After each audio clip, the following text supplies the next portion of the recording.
क्या एक महिला के कपड़े तय करेंगे कि वो अपनी कल्चर और ट्रेडिशन को कितना मानती है? और अगर सवाल सिर्फ एक एडवर्टीजमेंट का था, तो फिर इस मामले में कृति सैनन, कंगना रनौत और अब राहुल गांधी तक एंट्री कैसे हो गई? सबसे बड़ी बात, जिस एड को लेकर इतनी बहस हुई, उस ब्रांड ने खुद ही हटा दिया है। आखिर पूरा मामला क्या है, आइए जानते हैं। नमस्कार दोस्तों, मैं हूं तृषा शुक्ला और आप देख रहे हैं आपकी खबर।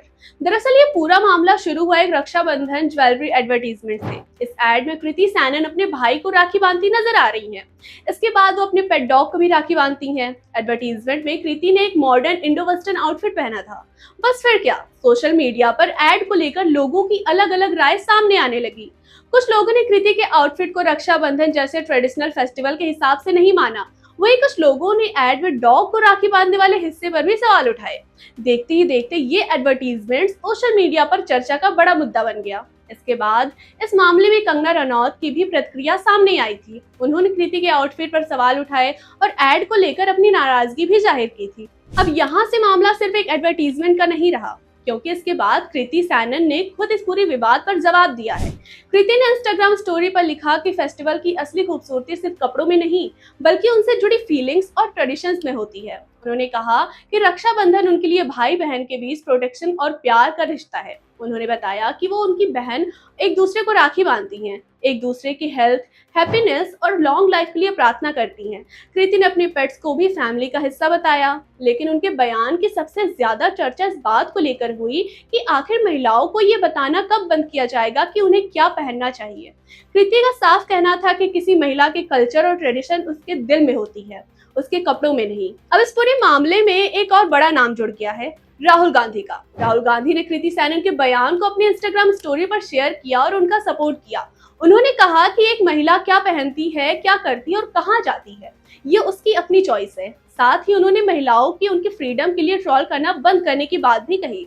यानी एक तरफ कुछ एडवर्टीजमेंट को फेस्टिवल की मर्यादा से जोड़कर देख रहे थे, वहीं कृति सैनन और राहुल गांधी का फोकस पर्सनल चॉइस और विमेंस फ्रीडम पर था। लेकिन कहानी में सबसे बड़ा ट्विस्ट तब आया जब 26 अगस्त को ज्वेलरी ब्रांड जीवा ने खुद इस एडवर्टीजमेंट को वापस लेने का फैसला किया।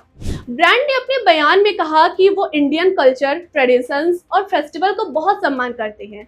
ब्रांड के मुताबिक उनका मकसद रक्षाबंधन की खुशी की फैमिली के साथ सेलिब्रेट करना था और इस बार उन्होंने पेट्स को भी फैमिली का हिस्सा मानकर एड में शामिल किया। लेकिन अगर एडवर्टीजमेंट से समाज के किसी हिस्से की भावनाओं को ठेस पहुंचाती है, तो ऐसा उनका मकसद नहीं था। इसी वजह से ब्रांड ने कहा कि उनके सम्मान और तौर पर एडवर्टीजमेंट को सभी जगहों से हटा लिया है। तो अब सवाल ये है, क्या एडवर्टीजमेंट में फेस्टिवल को दिखाने के लिए ट्रेडिशनल कपड़े जरूरी है, या फिर समय के साथ फेस्टिवल्स को दिखाने का भी तरीका बदल सकता है? इस पूरे विवाद में दो अलग बातें सफाई देती हैं। एक तरफ लोगों का कहना है कि किसी भी फेस्टिवल से जुड़े एडवर्टीजमेंट में उसकी भावना, परंपरा का ध्यान रखना चाहिए। वहीं दूसरी तरफ ये भी है कि किसी महिला के कल्चर, रिस्पेक्ट और वैल्यूज को भी उसके कपड़ों से क्यों तय किया जाता है। और शायद इसी वजह से ये मामला एक एडवर्टीजमेंट से निकलकर ट्रेडिशन, फैशन और विमेन चॉइस की बड़ी बहस बन गया है। अब आपकी क्या राय है? क्या जीवा का एड वापस लेना सही फैसला था? क्या कृति सैनन की बात सही कि कल्चर कपड़ों से नहीं बल्कि हमारी सोच और भावनाओं से जुड़ी होती है, या फिर फेस्टिवल को दिखाने के लिए कुछ ट्रेडिशनल चीजों का ध्यान रखना चाहिए? अपनी राय कमेंट करके जरूर बताइए। अगर वीडियो पसंद आया हो तो लाइक, शेयर और चैनल को सब्सक्राइब करना बिल्कुल भी मत भूलिए। ऐसे ही ट्रेंडिंग न्यूज, बॉलीवुड अपडेट्स और इंटरेस्टिंग स्टोरीज के लिए जुड़े रहिए आपकी खबर के साथ। मैं हूं तृषा शुक्ला, मिलते एक और बड़ी खबर के साथ। धन्यवाद।